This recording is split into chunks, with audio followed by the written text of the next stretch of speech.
So ह्याच्यामध्ये अजून एक आहे की आत्ता जर समजा आपण फ्रेशर आहे आणि त्यामध्ये आपण काही टूल्स यूज करून काही छोटेसे प्रोजेक्ट्स करू शकतो का? ॲक्च्युली केलेच पाहिजेत. विदाउट प्रोजेक्ट तो रेझ्युमे बनलाच नाही असं मी म्हणेल. कारण जर तुम्ही IT मध्ये काम करायला बघताय तर तुम्ही फक्त शिकलाय हा एक पार्ट झाला, पण ते शिकून तुम्ही काय इम्प्लिमेंट केला हा दुसरा पार्ट आहे, तो फार इम्पॉर्टंट आहे. कारण रेझ्युमे रिजेक्शनमध्ये ॲक्शन वर्ड्स मिसिंग आहेत. म्हणजे काय की मी एखादी गोष्ट बनवली, क्रिएट केली, मॉडिफाय केली, हे शब्दच मिसिंग आहेत. सो त्यामुळं प्रोजेक्ट बनवणं फार गरजेचं आहे. आता ते बनवायचे कुठले?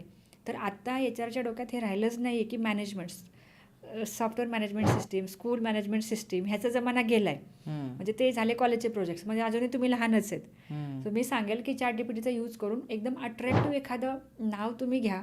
बरं, त्याच्यानंतर तुम्ही ते सॉफ्टवेअर यूज करा. भरपूर ठिकाणी प्रोजेक्ट्स असतात. तुम्हाला जर एखादं प्रॉपर बॅकएंड, जावा बॅकएंडमध्ये चांगला एखादा फॉर्म जरी बनवला ना, व्हॅलिडेशन फॉर्म, तर सुद्धा तुम्ही तो ॲज अ प्रोजेक्ट म्हणून मेन्शन करू शकता. मग त्याच्यामध्ये तुम्हाला सिम्पल तुमचा ID ॲज इक्लिप्स वापरायचं, SQL as a database connection करायचं, त्याच्यामध्ये डेटा सेव्ह करायचा आणि तो फॉर्म मग फेच करायचा.